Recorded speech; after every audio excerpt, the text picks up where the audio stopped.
Imaginez un homme né sans bras qui devient champion en natation. Impossible, n'est-ce pas? Alors, c'est ce qu'a fait Gabriel Dos Santos Araujo.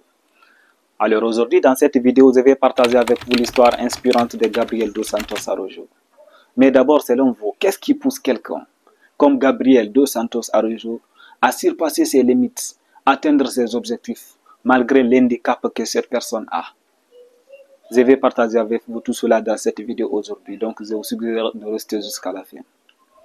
D'abord, qui est Gabriel Dos Santos Araujo? Gabriel Dos Santos Araujo est né le 16 mars 2002 dans la ville de Luzia, au Brésil. Avec une malformation congénitale, il avait un problème de malformation physique, ce que les biologistes appellent, il était frappé par une anomalie. Gabriel Dos Santos Araujo était dépourvu de ses bras et quelques parties de ses pieds. Il était confronté face à toutes ces difficultés, Son enfance n'a pas du tout été facile. Imaginez nous-mêmes, les personnes qui ont tous les membres au complet. Imaginez comment nous nous confrontons durant notre enfance. Alors c'était aussi beaucoup plus pur que pour Gabriel Dos Santos Araujo. Ses parents d'abord n'acceptaient pas qu'il sorte de la maison. Il était soumis à un isolement, à une stigmatisation. Ses parents n'acceptaient pas qu'il sorte. Pourquoi? Parce que ses parents avaient peur que quelque chose lui arrive, du mal. Même les enfants d'abord, qui ont tous les membres au complet. Imaginez comment les parents acceptent qu'il sorte. Difficilement, non. Et pourtant, lui, ses parents lui donnaient la chance de sortir. Ses parents ne lui privaient pas de sortir. Et aussi, qu'est-ce qui lui arrivait de pire aussi lorsqu'il sortait? Il avait des amis qui se moquaient de lui, dire qu'ils regardent comment tu es, je ne sais pas, tu es diable ou quoi. Il était confronté face à tout cela. Mais pour lui, la différence qu'il avait dans le milieu, ça faisait de lui sa force. Pour lui, c'était ça sa force.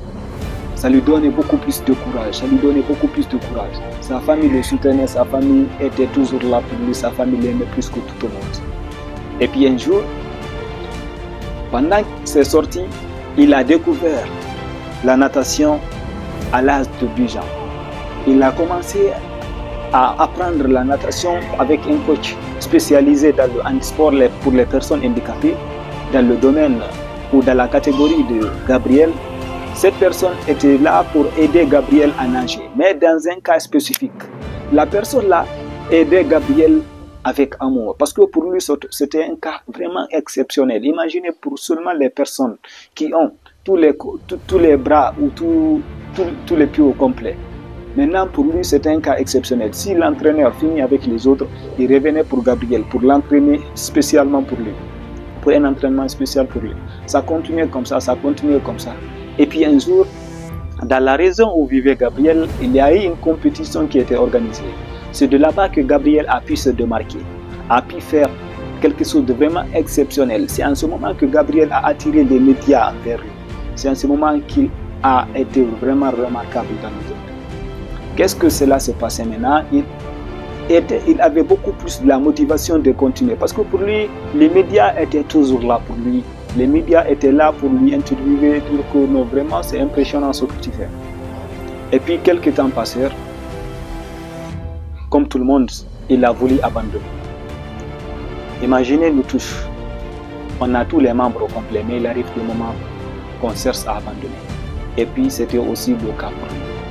Et puis soudain, il a eu une rétrospection sur lui. Il a pensé que s'il est là aujourd'hui, c'est vraiment pour une bonne raison. Et aussi, il a beaucoup plus de sens à revenir au top que lorsqu'il était auparavant. Il a commencé vraiment à travailler beaucoup plus dur que ce qu'il faisait. Il commençait vraiment à travailler sur lui. Et puis, il remportait des médailles successivement. Et puis, maintenant, il était devenu comme une icône pour les personnes dans sa catégorie. Il était devenu une source de motivation pour les personnes qui vivaient dans sa catégorie. Donc, qu'est-ce que nous devons retenir de l'histoire de Gabriel Dos Santos Araujo? Nous devons savoir que l'objectif dont nous visons ne dépend pas seulement des membres que nous avons, ne dépend pas seulement des membres ou quelque chose de physique que nous avons. Tout dépend de notre mentalité, tout dépend du mental. Donc il n'y a pas d'excuse pour être grandeur. Il n'y a pas d'excuse pour être grandeur. Et si tu as aimé cette vidéo, n'hésite pas à me signaler dans les commentaires pour me donner plus de courage de continuer à te donner des histoires ainsi. Merci.